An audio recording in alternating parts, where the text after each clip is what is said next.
गुणातीत पूतम देहातीतम अभयानुपम भूयो भूयो नमाम्यहम् भूयो भूयो नमाम्यहम् भूयो नमाम्यहम्।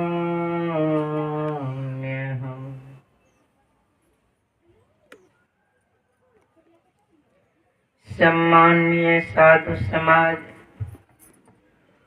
सत्संग प्रेमी सज्जन वृंद, धर्मशीला माताओं तथा भक्तिमती बहनों, प्यारे बच्चों,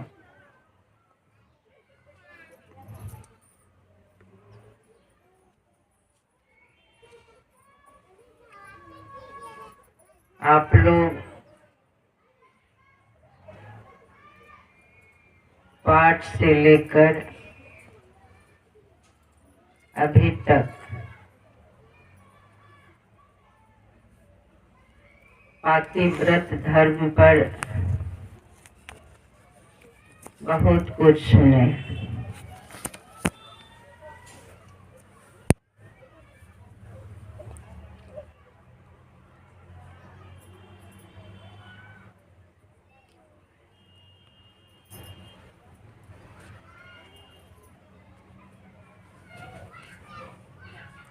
माता सीता को माता अनुसुईया उपदेश दे रही है कि माता पिता भ्राता सब नापा तुला सुख देते हैं, सब के सब उनके हितकारी हैं, लेकिन पति जो है वो जो सुख देते हैं वह सुख जो है नापा तुला नहीं है, अथाह सुख देते हैं, अपरिमित सुख देते हैं, उनके लिए जीवन अर्पण कर देते हैं। इसीलिए हर नारी को पातिव्रत धर्म का पालन करना चाहिए, चाहे पति कैसा भी हो।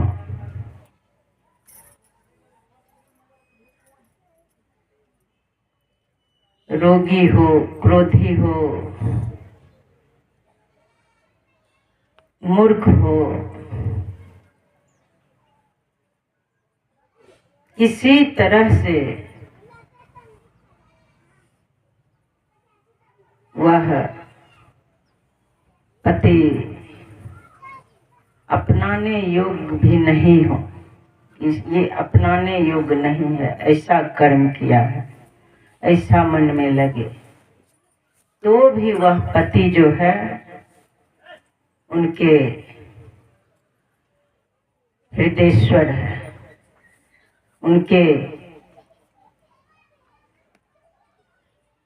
उनको प्राणनाथ भी कहते हैं, उनके मालिक हैं, शरीर के मालिक हैं। शरीर में जो रहने वाले जीव हैं उनका मालिक नहीं है।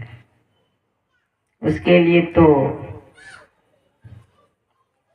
तुलसीदास जी महाराज लिखे हैं, जाके प्रिय न राम वैदेही तजिए ताहि कोटि वैरी सम यद्यपि परम सनेही तजे पिता प्रहलाद विभीषण बंधु भरत महतारी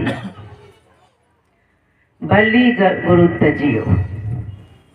प्रहलाद जी अपने पिता का त्याग किए क्योंकि विष्णु के वो शत्रु, भगवान विष्णु को शत्रु मानते थे। विभीषण अपने भाई का त्याग कर दिए क्योंकि भगवान श्री राम को रावण शत्रु मानते थे।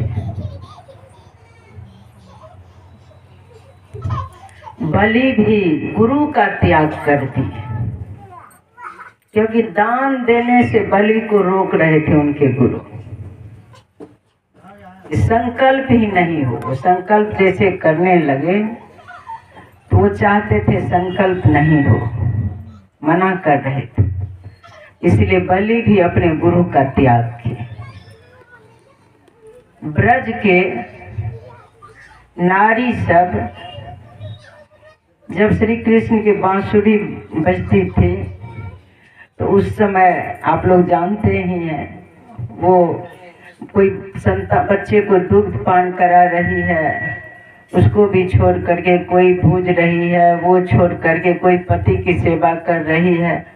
सूक्ष्म शरीर से सब निकल जाती थी, अब शरीर काम ही नहीं कर रहा है। नाते नेह राम के मनियत, सुहित सुसैब जहाँ लो, अंजन कहा आँख जेहि फूटे। वह अंजन किस काम का, जिस अंजन के लगाने से आँख ही फूट जाए, वह अंजन किस काम का।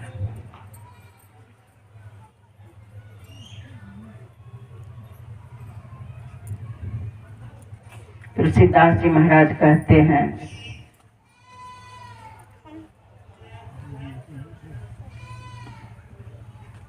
जो भगवान से प्रेम करते हैं वही पूज्य है, प्राण से प्यारे हैं। जासो होए स्नेह राम पति, ये तो मतो हमारो। जिनको भगवान से प्रेम है वही हमारे हृदयेश्वर, वही प्रेमी भी हो सकते हैं, वही उनके जीवन साथी भी हो सकते हैं। नहीं तो कोई पाप कर रहे हैं, वो महापापी है, उसका और साथ देंगे तो आप भी पापी ही हो जाएंगे। तो देखिए, उसके लिए आप लोग सुन ले रहे हैं उस दिन से, अपना कर्तव्य कीजिए, अपना कर्तव्य जारी रहे कि हम पातिव्रत धर्म का पालन करें। पति की सेवा में कमी नहीं होनी चाहिए। जहाँ तक हो सके बर्दाश्त करके, वो कुछ कैसा भी दुष्कार्य कर रहे हैं, बहुत प्यार से उनके प्रति, जैसे भगवान बुद्ध के भिक्षु को कोई कहीं भिक्षा मांगने गए, वो माता लिपाई कर रही थी, पोतन से मार दी, पोतन ही फेंक दिया उनके ऊपर। तो उस पोतन को ले जा करके, भिक्षा में पोतन देती फेंक करके, तो उस पोतन को ले जा करके उसको बहुत बढ़िया से प्रेम से साफ किए। तो भगवान बुद्ध के भिक्षु उस पोतन को जल से साफ किए, खूब साफ करके रगड़ रगड़ के साफ किया। और मन में ये भावना उनका होता था, जिस तरह से ये इस चित्रा को साफ कर रहे हैं, इस पोतन को साफ कर रहे हैं, इसी तरह से जो पोतन फेंक करके हमें भिक्षा दी है, भिक्षा में यही मिला, इसी तरह से उसका हृदय साफ हो जाए, ये भावना था उसके अंदर। फिर उसका दीपक, वो बत्ती बनाई, दीपक में तेल दे करके उस चित्रा का बत्ती बनाए, बत्ती में दीपक जलाए और भगवान से प्रार्थना की, हे प्रभु, जिस तरह से उसका हृदय अंधकार, वो अंधकार में है, इसी दीपक की तरह उसका हृदय प्रकाशवान हो जाए। तो ऐसी भावना हर पतिव्रता स्त्री को होना चाहिए कि पति जुआरी हो, क्रोधी हो, लंपट हो, किसी तरह से दुखी हो, धनहीन हो, नशा भांग खाने वाले हों, पंच पाप करने वाले हों, किसी तरह से दुराचारी हों, बहुत कष्ट दे रहे हों, जब तक श्वास चल रहा है तब तक पति के हित के लिए सोचना चाहिए कि हमारे पति नरक में नहीं जाए, हर तरह से मेरे पति का कल्याण हो, हर तरह से हमारे पति का संभाल हो, वैसा व्यवहार करें। पर पुरुष की तरफ कभी स्वप्न में भी ख्याल नहीं जाए। तो इसी तरह से हर पुत्र को अपने माता के लिए, वो सुपुत्र का ये धर्म है। हर पिता को अपने संतान के लिए, क्योंकि पिता का यह धर्म है, हर माता को अपने बच्चे के लिए यही भावना होना चाहिए कि मेरा बच्चा, मेरे बच्चे का सदा कल्याण हो। वो माता सुमाता होती है, वो पिता सुंदर पिता होते हैं, वो पुत्र सुपुत्र होते हैं। वैसा ही भाई होना चाहिए। भाई भाई में किसी तरह से दुश्मनी नहीं होना चाहिए। हर भाई को अपने भाई को संभाल करके चलना चाहिए, छोड़ नहीं देना चाहिए। छोड़ दिया तब तो फिर पशु पक्षी में मनुष्य में क्या अंतर है। छोड़ना नहीं चाहिए, चाहे कैसा भी दुराचारी हो भाई। हर समय बगल से उसका सहारा बनना चाहिए, किसी तरह से इसका कल्याण हो जाए। कुमार पर है तो इसका कल्याण होना चाहिए। जब निंदा करेंगे, किसी के पास निंदा करेंगे तो वो सुना देंगे, फिर उनको दुख होता है। निंदा नहीं, सदा उसका बड़ाई करके, ये बड़ाई जब सुनेंगे तो इनको लगेगा कि मेरे भाई बड़ाई कर रहे थे, तब भाई की तरफ वो झुकेगा। चाहे परिवार का कोई भी हो, मित्र ही क्यों नहीं हो, उसको अपना बनाना चाहते हैं तो निंदा करके आप अपना नहीं बना सकते। उसका अवगुण प्रकट करके उनको अपना नहीं बना सकते। उनकी बड़ाई करके अपना बनाना पड़ेगा। आप अगर हितैषी हैं, किसी के हितैषी हैं, परिवार के हितैषी, तब माने जाएंगे। उसी तरह कल भी सुन रहे थे, तुलसीदास जी महाराज लिखे हैं, निज दुख गिरी सम रज करी जाना। अब मित्र के दुख रज मेरु समाना। अगर आपको पहाड़ के समान आपके ऊपर दुख पड़ गया है तो भी अपने दुख को धूल के समान समझना चाहिए। और मित्र का दुख धूल के समान है, भाई का दुख धूल के समान है, हमारे माता पिता के दुख धूल के समान है, संतान के दुख धूल के समान है। तो उसको पहाड़ के समान दुख समझ करके उनकी सेवा करनी चाहिए। जहाँ तक हो सके उनकी संभाल करनी चाहिए। यही इस मानव का धर्म है, यही इस मानव का धर्म है। चाहे पत्नी हो, चाहे परिवार हो, जो भी हो, क्योंकि देखिए इस संसार से सबको जीत करके जाना है। कोई भी समझेंगे कि हम मालिक हैं, हमको क्या मतलब है, आएगा तो देखेंगे, नहीं आएगा तो नहीं देखेंगे, ये बात नहीं है। तब अपना कर्तव्य कर्म छूट जाएगा। मालिक को हर तरह से संभाल करके चलना पड़ता है। हर तरह से ये भारतीय माता पिता भाई बंधु पति पत्नी सबका धर्म है। हम भारतवासी हैं। भारतीय नारी का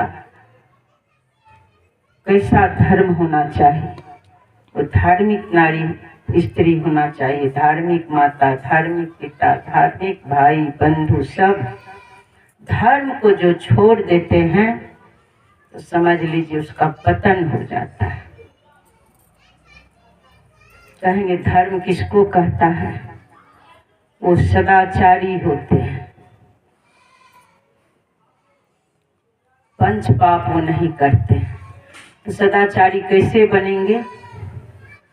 सदाचार हो रहा है कि नहीं, यह संसार अंधकार का रूप है, शरीर अंधकार का रूप है। सभी इंद्रियों से जो भाषित हो रहा है समझ लीजिए सब माया है। तो सदाचारी बनेंगे कैसे? सद्गुरु से युक्ति प्राप्त करके जब आप अंतर साधना करेंगे, अपने आत्मा की तरफ झांकेंगे, आत्मा का प्रकाश जब इस जीवात्मा पर पड़ेगा तब ये सदाचारी होगा, तब ये धार्मिक बन सकते हैं। नहीं तो किसी को देख रहे हैं कि बहुत बड़ा बड़ा पुण्य कार्य कर रहा है, शिवालय बना रहा है, दुर्गा माँ के मंदिर बना रहा है, काली माँ के मंदिर बना रहा है, बहुत दान पुण्य कर रहे हैं, वो सब दिखावा है, सब आडंबर है। वो स्वार्थ रख करके वो सब कार्य कर रहा है। वास्तव में स्वार्थ रहित होकर के उनका कार्य नहीं हो रहा है। इस बात को जान लीजिए, कुछ न कुछ कारण है। इसीलिए धार्मिक बनना चाहते हैं तो सदाचारी बनिए। और सदाचार में आप तब दृढ़ होंगे जब सद्गुरु के ज्ञान का प्रकाश इस जीव पर पड़ेगा। शुच्याचारी तब आप बन पाएंगे। देखिए, आंख से गलत दृश्य देख लेते हैं तो भी शुच्याचार भंग हो गया, गलत दृश्य भी दिख रहा है। कर्ण से निंदा शिकायत सुन रहे हैं तो भी आपका शुच्याचार चला गया। निंदा शिकायत नहीं सुनना चाहिए। जब निंदा शिकायत करने लग जाए तो उन्हें सदग्रंथ की वाणी, संतों की वाणी सुनाइए, तो भी नहीं माने तो वहां से हट जाइए, तो भी शुच्याचार चला गया। किसी तरह से नहीं करने योग्य हाथ से कर लिए, जहां नहीं जाना चाहिए वहां चले गए तो शुच्याचार खत्म हो गया। शिष्टाचार, मनुष्य को शिष्टाचारी होना चाहिए। जानबे करते ही सब पर सुने आप लोग, ज्ञान वृत्त, आयु वृत्त होते हैं, संबंध वृत्त होते हैं, ज्ञान वृत्त होते हैं, पद वृत्त होते हैं। तो उसके साथ शिष्टाचार का पालन होना चाहिए। अभी अधिकतर देखा जा रहा है, क्या कहा जाए, इंग्लिश भाषा में सब कुछ लोग हिंदी वाला भूल गया है। स्टैंडर्ड भी इंग्लिश से शब्द होगा। इस स्टैंडर्ड के जमाना में बेटा बहू कुर्सी पर बैठे रहते हैं, माँ नीचे में बैठी रहती है। अभी यही सब देखा जा रहा है। बताइए, उस समय उसको पाप लगता है, भारी पाप लगता है। माता पिता नीचे में है, बेटा बहू कुर्सी पर बैठे हैं। शिष्टाचारी होना चाहिए। माता अगर झाड़ू लगा देती, लिपाई करती है, बहू उस पर वैसे चल देती है, प्रणाम तक नहीं करती है। झाड़ू लगाती है, प्रणाम तक नहीं करती है, वैसे चल देती। अभी के समय में पहले के लोग गीत गाते थे कि भिनसरा होते भिनसर झाड़ू लगाना, माता पिता परिवार तुम्हारा सोया हुआ है, उसी समय उठ करके, सबसे पहले उठ करके झाड़ू लगा देना, ताकि कोई भी उस पर चलेंगे तो उसे पाप नहीं लगेगा तुमको। अगर बड़े बुजुर्ग झाड़ू लगा दिए, उस पर चल रहे हैं तो पाप लगता है, पाप लगता है। वहाँ पर कलयुग का निवास हो जाता है, दरिद्रा आ जाती है। इसलिए बड़े बुजुर्ग का सम्मान कीजिए, शिष्टाचारी बनिए, नहीं तो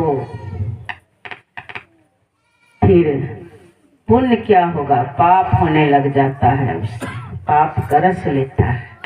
आप बराबर सुनते हैं, पुण्य पुंज बिनु मिलई न संता।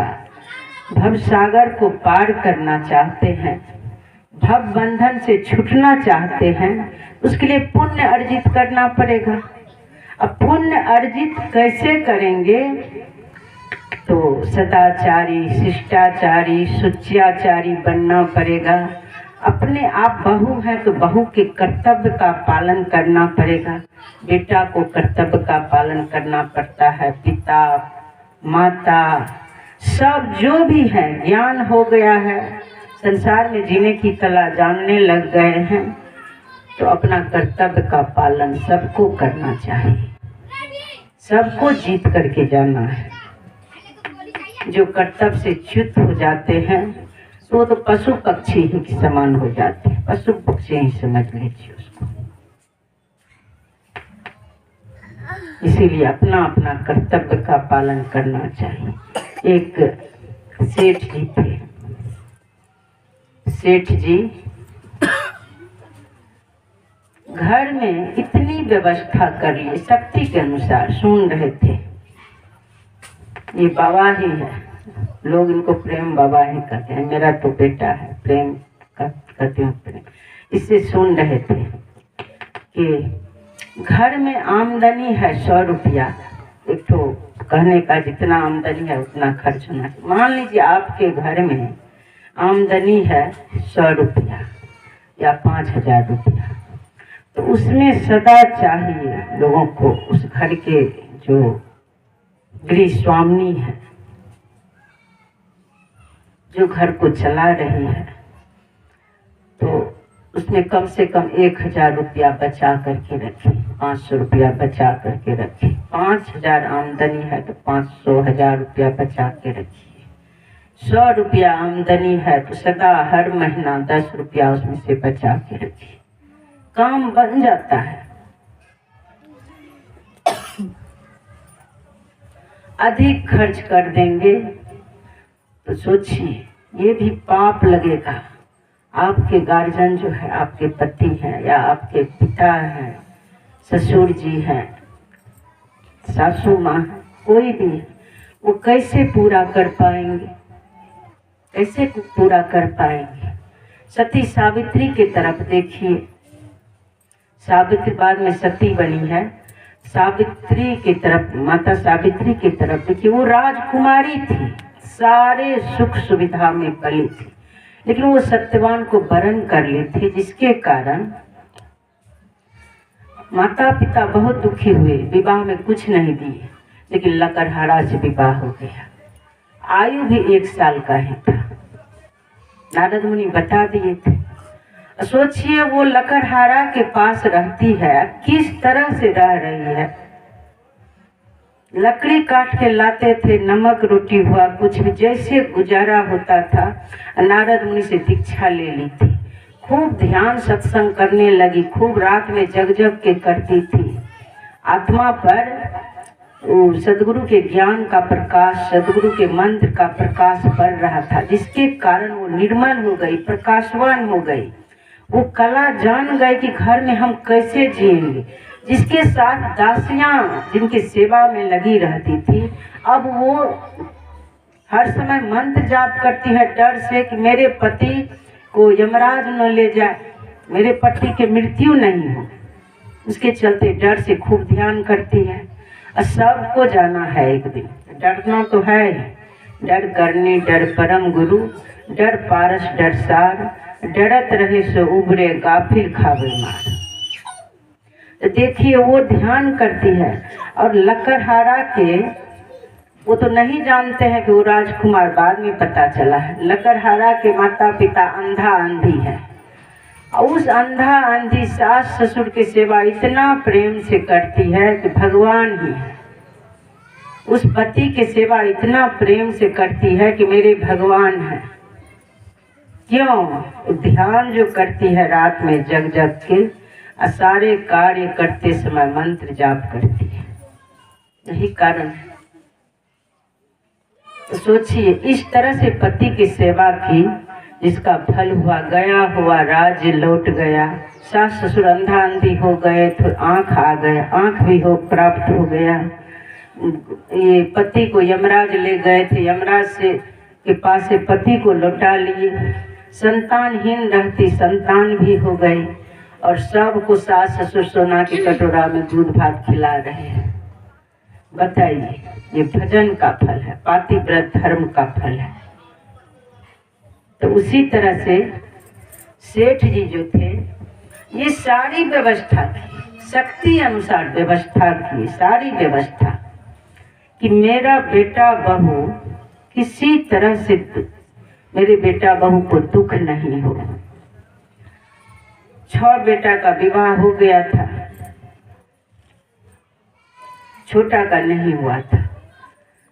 तो 6 बहू में सारी व्यवस्था रहते हुए भी झगड़ा होते रहता था। बेटा बहू सास सब में झगड़ा होते रहता था, मेल रहता ही नहीं था। अब सेठ जी के मन में होता था, अब क्या करें, इतनी व्यवस्था करने पर भी मेरे घर में शांति नहीं है, क्या करें। बड़ा दुखी रहते थे। बाद में छोटा बेटा का विवाह सत्संगी घर में सेट हुआ, सत्संगी घर की बेटी आई और वो ध्यान में मजबूत थी। देखिए, मैं भी सबसे कहती हूँ कि अपनी बेटी को ध्यान में ससुराल जाने से पहले, लोग कहते हैं कैसा ससुराल मिलेगा नहीं मिलेगा कोई ठीक नहीं, इसीलिए बेटी को दीक्षा दिला के नहीं भेजते।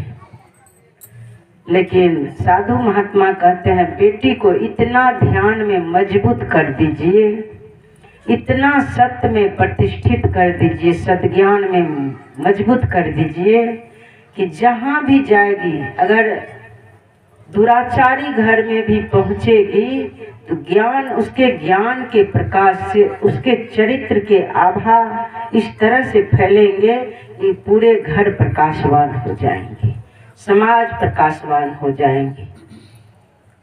सत्य का पलड़ा भारी होना चाहिए। बेटा को भी इतना ज्ञान में मजबूत कर दीजिए, सद्ज्ञान में मजबूत कर दीजिए, सत्संग सुनाते सुनाते सदाचारी, शिष्टाचारी, सुच्याचारी बना दीजिए कि जब बहू अगर दुराचारी घर से भी आ जाए, मांसाहारी ही आ जाए, तो बेटा आपका सद्ज्ञान में मजबूत है, इसका पलड़ा भारी है।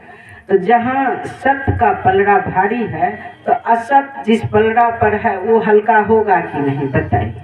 ये पलड़ा भारी होना चाहिए। यह पलड़ा अगर कमजोर रहेगा, हल्का रहेगा, तो वो जो है अंधकार इसको निगल जाएगा, इसको भी वैसा ही बना देगा।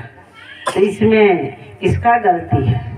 इसलिए बेटा बेटी को मजबूत कर दीजिए, ज्ञान में मजबूत कर दीजिए, सत्संग सुनाइए, विचार कीजिए। सत्संग में अपने परिवार को सत्संग सुनाने में लोग कमी करते हैं, जहाँ पर इसी सत्संग से ज्ञान, वैराग, भक्ति, प्रेम सब जगता है। सदाचारी होते हैं, शिष्टाचारी होते हैं, सुच्याचारी होते हैं, चरित्र का यहीं पर निर्वाण होता है।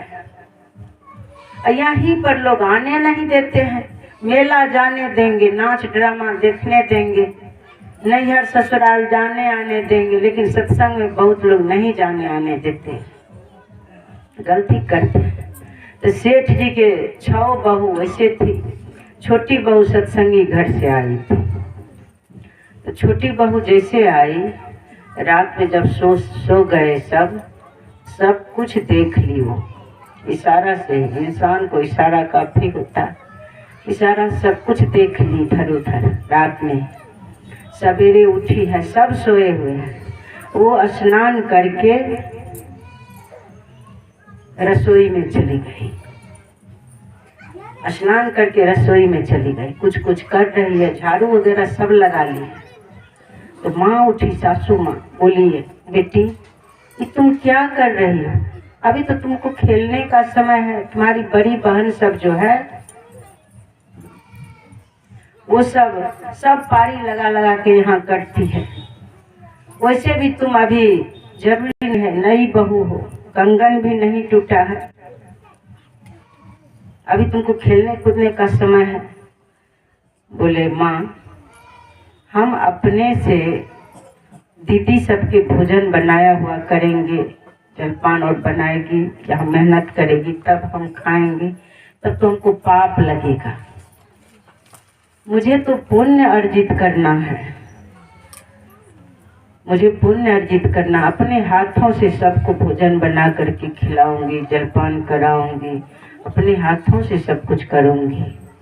ले बेटी, भोजन बना करके खिलाने से, सब तरह के काम करने से पुण्य होता है? बोले हाँ माँ जी, इसी से तो पुण्य होता है।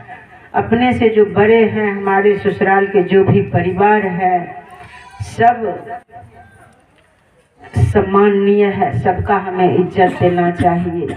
वहाँ पर सबको जब अपने हाथों से भोजन बना करके खिलाऊंगी तो इससे मेरा पुण्य बढ़ेगा, सबका इज्जत देंगे तो मेरा पुण्य बढ़ेगा। तो बोले पुण्य होता है? बेटी, मैं तो आज तक नहीं जानती थी कि काम करने से, घर में सब तरह से संभाल करने से, सबको खिलाने पिलाने से, भोजन बना करके प्रेम से खिलाने से पुण्य बनता है। मैं तो आज तक नहीं जानती थी। मैं तो इस घर में जब से आई दुखी ही हूँ, सब दिन यही सोचती है इस घर में आके करते करते मर गई। कभी ये नहीं सोची कि पुण्य होता है। प्रेम से मैं कभी नहीं की, नहीं मान जी। प्रेम से करने से, चाहनाओं को छोड़कर, अपना कर्तव्य समझकर प्रेम से जब सेवा किया जाता है उससे पुण्य होता है। और वो बंधन से भी छूटते हैं, वही उनके लिए पूजा है। धूप दीप अगरबत्ती दिखाने से पूजा नहीं होता है। प्रेम से जो अपना कर्तव्य का पालन करते हैं तो वो पूजा है। बोले देखो बेटी, मैं तो आज तक नहीं की, तब तो मेरे पास थोड़ा सा भी पुण्य नहीं होगा। बोले नहीं मारी, तब तो पुण्य नहीं है आपके पास। बोले बेटी, तो तुम तो पुण्य कर रही हो, लेकिन साथ साथ मुझे भी पुण्य करने दो, क्योंकि मैं अब तो कम समय है, मैं चली जाऊंगी दुनिया से। तो तुम्हारा साथ मैं भी दूंगी, जो भी कार्य कर रही हो तो मैं भी साथ दूंगी। वो भी तब सब्जी वगैरह बनाने लगी, जो जो जरूरी काम है सासू माँ साथ देने लगी। तब तक में और सब उनकी बहू सब उठ गई। वो कहने लगी उधर से, अरे माँ जी, छोटी बहू को आते ही रसोई घर में करने लग गए। छोटी बहू को आते ही ऐसा ही सुनने को मिलता है। बोले नहीं नहीं बहू, छोटी बहू के आने से नहीं, मैं पुण्य अर्जित कर रही हूँ, मैं सेवा कर रही हूँ। मैं जो भी करूँगी या सेवा है, वो प्रभु तो सबके अंदर है। थोड़ा सा बहु उपदेश सुना दी, उनको भी ज्ञान हो गया। वो प्रभु तो सातम सम मोहि मैं जग देखा, मोते अधिक संत करी लेखा। संत को तो सबसे श्रेष्ठ जानना ही चाहिए, क्योंकि वो साक्षात ब्रह्म है। लेकिन वो परमात्मा सबके अंदर है। माता पिता भाई बंधु सगे संबंधी, यहाँ तक कि शत्रु में भी वो परमात्मा है। सबके लिए सदा हित ही सोचना चाहिए। तो बोले मैं पुण्य अर्जित कर रही। तो फिर वो सासू माँ दोहरा दी, वो भी बोली नहीं, ये पुण्य होता है, सेवा करने से पुण्य होता है। तो सब बहू जब सुनी, अरे मैं हम लोग तो पुण्य आज तक किए ही नहीं, यही सब पुण्य ले लेगी, सब कुछ भोजन और बना करके खाए खिलाएगी तो यही पुण्य ले लेगी, सत्संगी तो थी नहीं। बोली नहीं, हम लोग अब पुण्य अर्जित करेंगे, तुमको नहीं करने देंगे पुण्य अर्जित, हम लोग पुण्य अर्जित करेंगे। तो वो लोग करने लगी सब तरह से। तो अब छोटी बहू क्या करती, स्नान कराने का समय हुआ, जो जो उनको दिखाई पड़ता था करने लगी। तब तक मैं सासू माँ को एकदम ठंडी मौसम था, गर्म पानी करके सुसुम पानी रगड़ रगड़ के स्नान करवा रही है, साबुन और लगा करके बढ़िया से। बोले बहू, ये तो अभी चलने फिरने वाली है, हाथ पैर सब है इसको, अभी क्यों तुम अपने से स्नान करा रही है, वस्त्र साफ कर रही। बोली क्या पता दीदी, अगर इससे पहले हम खत्म हो गए तो सासू माँ के सास ससुर की सेवा किए बिना चले जाएंगे तो फिर परलोक मेरा नहीं बनेगा, उस जन्म में सास ससुर के छत्र छाया नहीं मिलेगा। इसीलिए अभी सास ससुर की सेवा प्रेम से करेंगे तो अगला जन्म भी हमारा घर भरा पूरा रहेगा। कोई ठिकाना नहीं है किसी जन्म में हम मुक्त हो जाएंगे, इसीलिए सास ससुर की सेवा कर रहे हैं। तो ये बात है, परलोक बनता है, दूसरा जन्म भी बन जाता है, तब तो हम लोग भी करेंगे सेवा। फिर वो लोग भी सब अब सोचती थी कब मौका लगेगा कि माँ के पैर दबाएंगे, कब मौका। जब बैठते थे तो सब बहू बैठ जाती थी, कोई हाथ को दबा रही है, कोई पाँव को दबा रही है, कोई माथे में तेल घस रही है। अब घर में माता पिता भगवान है, उस भगवान के सेवा जितना लाभ लेना है ले लीजिए, यही मौका है, मौका हाथ से जाने नहीं दीजिए। दादाजी हैं, दादी माँ हैं, जो भी बूढ़े बुजुर्ग हैं, उनकी सेवा करके, उस भगवान की सेवा करके मौका का लाभ उठा लीजिए। अगर अवसर हाथ से चला गया तो फिर यह मौका नहीं मिलेगा। अब तो वो बहू सब मिलके करने लगी। फिर ये देखी है, छोटी बहू ज्ञान में थी, ज्ञानी थी, ध्यान करने से अंतर का ज्ञान, अंतर की दृष्टि खुल जाती है। देखी सब कार्य इधर ठीक ढंग से हो रहा है, जो जरूरी है वो सब करना है। जो चीज़ देखते थे वो लोग नहीं कर रही, आगे बढ़ जाती थी। उधर गौशाला में समय पर गौ की सेवा, गौ माता की सेवा नहीं हो पाता था, नौकर ठीक से नहीं करता था।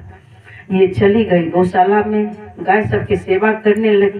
बोले बहू गौशाला में तो नौकर करता है, हम लोग क्यों करें गौशाला में? बोले गौ माता की सेवा करने से लक्ष्मी की पूजा होती है, शरीर स्वस्थ होता है, तो गौ माता की सेवा करना चाहिए, यहाँ से कभी लक्ष्मी नहीं जाएगी। बोले ऐसी बात है, शरीर स्वस्थ होता है, लक्ष्मी सदा लक्ष्मी रहती है, तब तो हम लोग भी गौ माता की सेवा करेंगे। बोले तब नौकर कहाँ जाएगा? तो नौकर पिताजी के साथ देंगे, जो काम कर रहे हैं भाई साहब सबके साथ देंगे, हम गौ माता की सेवा करेंगे। तब फिर सब सोचने लगी, जैसे एक दो ठो गौ गोबर करती थी, सब मौका के लाभ उठाती थी, वो साफ कर ली, जिसको मौका लगता था वो साफ करती। अब गौशाला भी चकाचक रहने लग गया, सारा कार्य घर का सुंदर ढंग से चलने लग गया, सब सत्संग से जुड़ गए, माता पिता को भगवान की तरह सभी बहुएं बेटा सब मिलकर के मान रहे हैं कि घर में हमारे भगवान हैं। बच्चे को भी बहुत माता पिता प्यार दे रहे हैं। सोचिए ऐसा कर सकते हैं, हर घर में कर सकते हैं, उस घर में कोई कमी नहीं रहता है, सब स्वस्थ बन करके रहेंगे। दान देने से माता पिता की धन से भी पूजा कर रहे हैं, तन से पूजा कर रहे हैं, मन से कर रहे हैं, तो वहाँ कभी कोई कमी हो सकता है? कभी कमी नहीं हो सकता। जिसके माता पिता रो करके संसार से चले गए, तो समझ लीजिए माता पिता का हृदय तो बहुत कोमल होता है बच्चे के लिए, लेकिन उनको भगवान साथ दे देते हैं, भगवान साथ दे देते हैं। इसीलिए ऐसा कर्म नहीं करें जिसके घर में बहू दुखी हो जाए तो समझ लीजिए लक्ष्मी दुखी हो गई। तो बहू को भी बेटी से बढ़ कर के मानिए, बहू की तरफ ध्यान देना है, अपने बेटी से भी बढ़ करके हर तरह से संभाल करके चले। बहू को भी अपना कर्तव्य पर दृढ़ रहना चाहिए, सासू माँ को भी अपना कर्तव्य, पति को अपना कर्तव्य, हर पति को जैसे स्त्री के लिए पातिव्रत धर्म का पालन करने का नियम है, उसी तरह से हर पुरुष को भी पत्नी धर्म, पत्नी व्रत धर्म का पालन करना चाहिए हर पति को। इससे बहुत लाभ होता है, अच्छा होता है, नहीं तो परेशानी होती है, जीवन में परेशानी आ जाती है। इसीलिए सबको चाहिए अपने अपने कर्तव्य का पालन करें। तो उस कर्तव्य का पालन वही कर सकते हैं जो भगवान के भजन करेंगे। भगवान के भजन तो दूर की बात है, जो अंतर्नाद सुनने लग जाते हैं, ज्योतिर्मय बिंदु का दर्शन कर लेते हैं, तो समझिए भगवान की पूजा कर रहे हैं। लेकिन उससे पहले सदगुरु का दिया हुआ जो मंत्र है, सदगुरु की सेवा, सदगुरु का दिया हुआ मंत्र जो है, उस मंत्र का जाप करना, सदगुरु की सेवा करनी, मतलब उनके आज्ञा का पालन करना ही सदगुरु की सेवा करना है। लोग समझते नहीं हैं। गुरु दरबार में भी चले गए, जाना चाहिए सप्ताह में एक रोज, हो सके तो। समय जिसके पास नहीं है, बाहर में नौकरी करते हैं, कम से कम साल में एक रोज एक बार जाना चाहिए गुरु दरबार। जिसके पास अधिक समय है तो 6 महीना में जाइए, उससे भी अधिक समय है तो महीना महीना जाइए, उससे भी अधिक समय है घर में रहते हैं, महीना में 2 बार जाइए। नजदीक में है तो रोज गुरु दरबार जाइए, रोज संत के दर्शन कीजिए, रोज तन से वहाँ की सेवा कीजिए। देखिए वहाँ की सेवा करने से होता क्या है, घर परिवार में जो भी कर्म क्रियाकलाप किया जाता है उसमें चाहना रहता है, चाहना जल्दी मिटता नहीं है। ये करने से ये होगा। और गुरु दरबार में सेवा करने से वहाँ पर वहीं से आदत बनता है। बताइए कुछ भी करेंगे उसमें कोई स्वार्थ है, इसके बदले में कुछ मिलेगा? सोचिए, सेवा करने से उसी समय तन की शुद्धि होती है। भाव विह्वल होकर के कर रहे हैं, मन की शुद्धि हो रही है, गुरु की सेवा कर रहे हैं। अगर धन वहाँ लगा रहे हैं तो धन की शुद्धि होती है, हर तरह से शुद्धि ही शुद्धि होती है। तो हर तरह से मन चार्ज हो जाता है, फिर वहाँ पर बहुत तरह का ज्ञान होता है, चार्ज हो जाता है मन। तो घर में भी चार्ज है तो शरीर भी स्वस्थ होता है। तन से किए हैं, तन की शुद्धि होती है, शरीर स्वस्थ होता है। तो घर में भी आकर के चार्ज रहेंगे तो सारा कार्य सुंदर ढंग से होता है। इसलिए गुरु दरबार में सेवा करना चाहिए। मैं तो इस गांव के प्रेम को देखी, इस गांव में कितना प्रेम है, कितना साहस है और कितनी उदारता है। क्या नाम है बाबा का? राजेंद्र बाबा। इनके संग सब मिल करके पहुंच गए। तो वहाँ पर जब बाउंड्री के लिए सोचे थे, कुछ दूर 20-21 पिलर खराब भी हुआ, दीवार भी पड़ गया है रोड तरफ से। एक बार खबर की और बहुतों मिल करके वहाँ पहुँच गए, अपने से लग गए कुदाल चलाना, सीमेंट लाना, ढो करके बालू लाना, गिट्टी ईटा, सब जी जान लगा दी। इतना प्रेम, इतनी सब में एकता है, सब मिल करके पहुँच गए। सब उतना ही प्रेमी है। क्या है ये जो है ऐसा संस्कार जो है सबके पास। मैं भी सबसे मिलने के लिए, यहाँ आने के लिए भीतर से मन में सोचती थी, बहुत दिन पहले गई, लेकिन कुछ न कुछ कारण होता है, नहीं आ पाती थी। यहाँ के प्रेम को मैं देखी हूँ, ऐसा संस्कार सबके अंदर है। गुरु दरबार की सेवा कितना प्रेम से हो करना चाहिए, वो यहाँ के सभी सत्संग प्रेमी दिखा दिए करके। एक बार खबर किए, सब के सब पहुँच गए। इसीलिए यहाँ पर भी सब बहुत बढ़िया ढंग से रह रहे हैं। आपस में खूब प्रेम से रहना चाहिए, सबको प्रेम से, एक दूसरे की संभाल के लिए। मान लीजिए किसी तरह से बकवास हो गया दो में, तो अब ये सोचना चाहिए कि अभी वो टेंशन में होगा, वो दुखी होगा, ये बहस के कारण हम बोल दिए या वही कठोर कठोर वचन बोल दिया, तो उसके चलते वो दुखी होगा। तो वो टेंशन कैसे खत्म हो, तो पहले जिसके पास ज्ञान है उसको झुक जाना चाहिए और धीरे धीरे उनका संभाल करना चाहिए, उनको धीरे धीरे ज्ञान देना चाहिए, उनको अपना समझना चाहिए, आपस में प्रेम से रहना चाहिए, सबको प्रेम से रहना चाहिए। तो ये सारे सद्गुण तब आते हैं जब आप गुरु के आज्ञा का पालन करेंगे। गुरु की सेवा, गुरु की आज्ञा का पालन करना ही गुरु की सेवा करना है। जो शुरू में माता पिता के आज्ञा का पालन करते हैं, वही गुरु के आज्ञा का पालन करते हैं। इस बात को देखती हूँ। घर में कुशल ढंग से जो रहते हैं, बचपन से ही माता पिता के आज्ञा में चलते हैं, तो वही गुरु के आज्ञा का भी पालन करते हैं। उसके अंदर वो संस्कार होता है। नहीं तो गुरुद्वार में जा करके भी वो लबाड़ बना रहता है। लबाड़ क्या कहता है उसको, लबारिश गाय बैल जो होता है वही सब हो जाता है। वहाँ जा करके भी न घर का न घाट का। तो जो गुरु माता पिता के आज्ञा का पालन करता है, वही गुरु के आज्ञा का पालन करता है। जो गुरु के आज्ञा का पालन करते हैं, वही आज्ञा चक्र में प्रवेश करते हैं। आज्ञा के पालन करने वाले ही आज्ञा चक्र में प्रवेश कर सकते हैं। नहीं तो आज्ञा चक्र में प्रवेश करना साधारण बात है। आज्ञा का पालन किए नहीं आज्ञा चक्र में प्रवेश कर जाएंगे, ये साधारण बात नहीं है। तो उनका आदत बन जाता है, शुरू से ही आदत बन जाता है। इसीलिए अभ्यास कीजिए कि जो आज्ञा है, सत्संग नित अरु ध्यान नित रहिए करत संलग्न हो, व्यभिचार चोरी नशा हिंसा झूठ तजना चाहिए।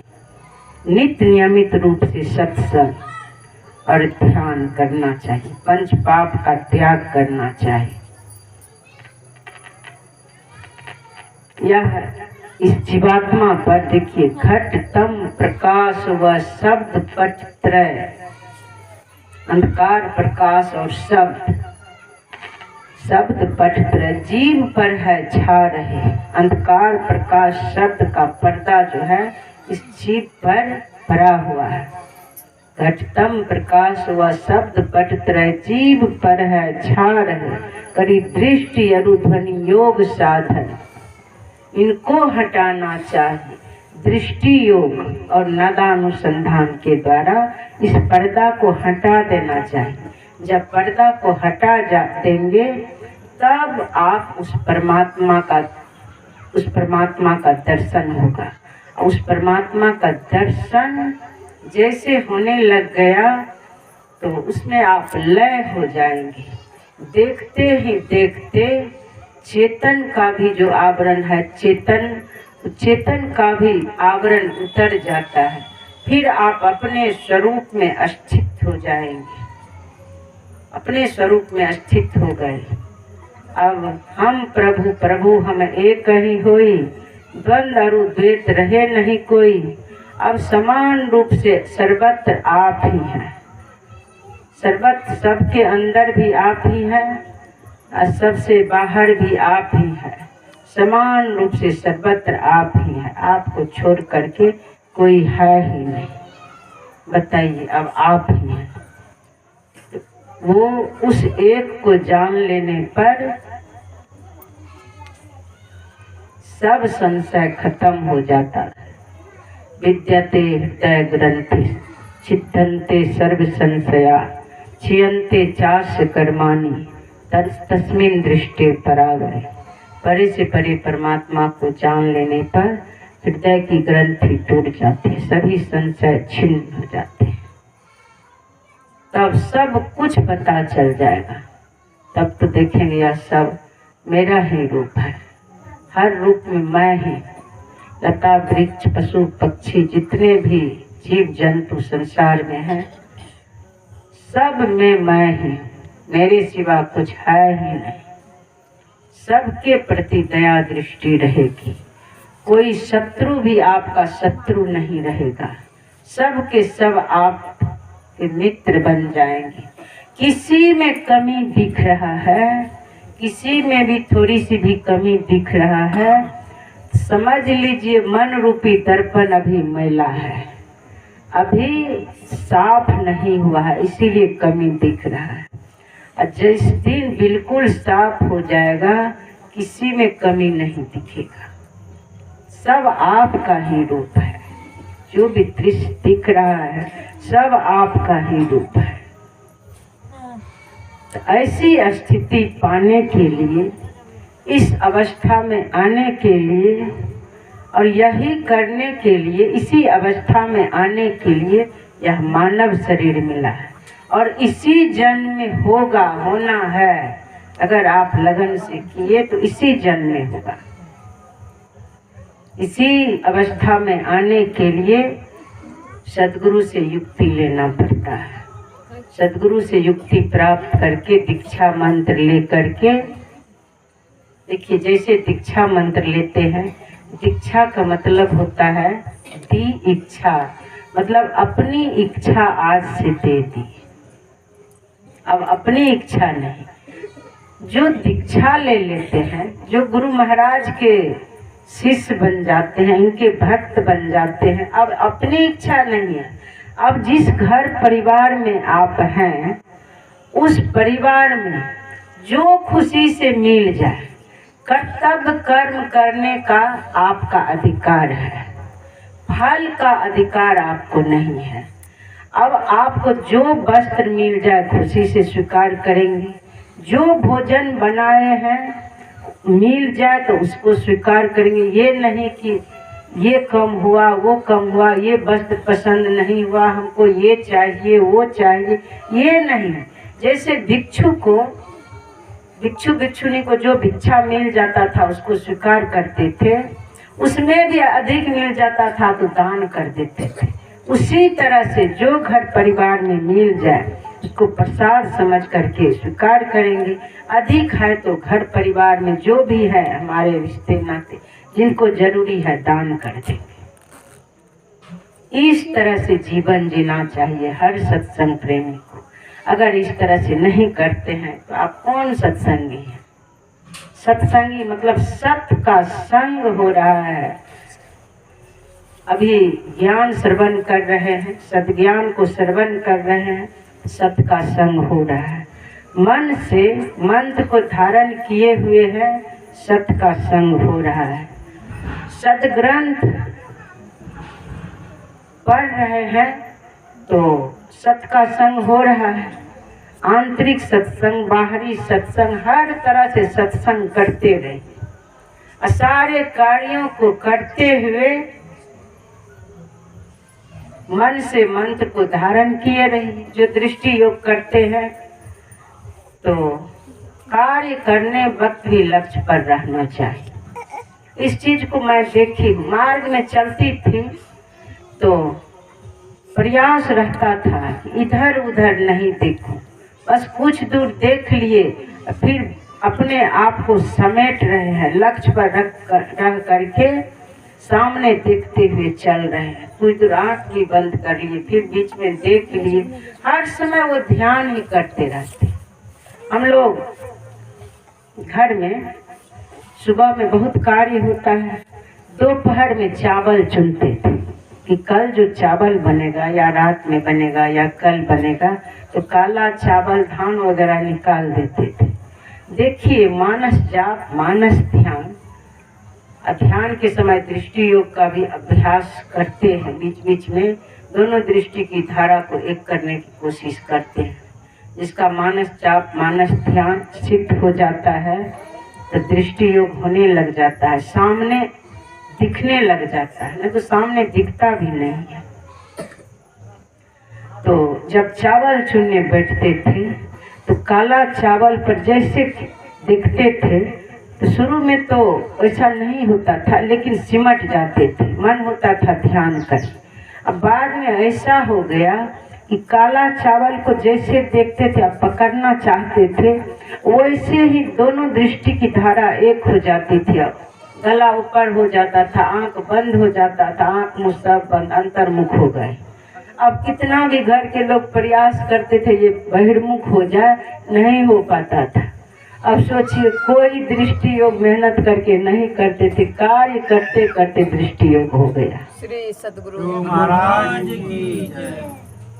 इसीलिए संतोषम परम सुखम, संतोषी बनिए, संतोषी बनिए। जीवन में उतना है नहीं करना, जितना है उतना में। जो सुने हैं, मेरे बाबूजी कहते थे कोई वृक्ष लगाए, मान लीजिए उस वृक्ष में अब पनपी दिया, थोड़ा सा वृक्ष बढ़ रहा है और उसी समय वृक्ष को काट देंगे ऊपर से ही, तो फिर उसमें डाल पात होगा? नहीं होगा। तो उस वृक्ष को बढ़ने दीजिए, उसमें डाल छोड़ने दीजिए। किसी को जरूरी पड़ेगा फिर एक डाल तोड़ करके दे भी देंगे। मतलब धन दुकान ही शुरू किए हैं, कपड़े का दुकान है या खेते में कोई चीज लगाए हैं तो उगने दीजिए। फिर जितना जरूरी है, जितना खर्च किए हैं उतना बचा करके रखिए, फाजिल खर्च भी करेंगे। तो ये सब बहुत तरह से बाबूजी बताते थे। जितना आमदनी हुआ सब खर्च कर देंगे तो फिर दुख हो जाएगा, कर्ज लेना पड़ेगा, फिर खेती करेंगे कर्ज लेना पड़ेगा। दुकान में जितना आमदनी हुआ उतना खर्च कर देंगे तो फिर दुकान बढ़ पाएगा? दुकान को बढ़ाना मुश्किल हो जाएगा। इसीलिए बहुत हिफाजत से चलना पड़ता है। धीरे धीरे मान लीजिए उस वृक्ष को, दुकान रूपी वृक्ष को बढ़ने देंगे, कई डाल उसमें हो जाएगा, बहुत बड़ा, बाद में वो बट वृक्ष बन जाएगा, वही दुकान बट वृक्ष का रूप ले लेगा। अब किसी को समय पर हम 1,00,000 2,00,000 भी सहायता कर सकते हैं, जहाँ जरूरी होगा सहायता कर सकते हैं। 5,000 मान लीजिए आमदनी हुआ तो जितना जरूरी है उतना खर्च कीजिए, ये नहीं कि सब खर्च ही कर दिए। तो जीने की कला सीखनी चाहिए, जीने की कला सीखनी चाहिए, नहीं तो फिर जीवन दुखमय हो जाएगा। तो किसी तरह से जो भी आमदनी है कुछ न कुछ यह कला सीखना चाहिए। अभी मैं आश्रम में हूँ, घर परिवार में भी उसी तरह रही और आश्रम भी आई। तो शुरू में सब सोचते थे कि माता जी बहुत कंजूस है, बहुत कंजूस है। मैं उन लोगों से यही कहती थी, देखिए हम लोग तो भिक्षु भिक्षुनी है, हम लोग मन के अनुसार चलेंगे तो फिर साधु नहीं हुए, हम लोग तो गृहस्थ नहीं है, घर परिवार को छोड़ के आए हैं।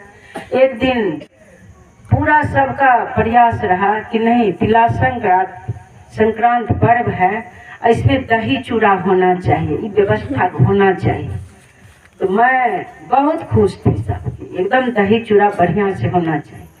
तो मेरे पास सुनाए सब मिल करके कि नहीं माँ ये तो होना चाहिए, सब खाते हैं।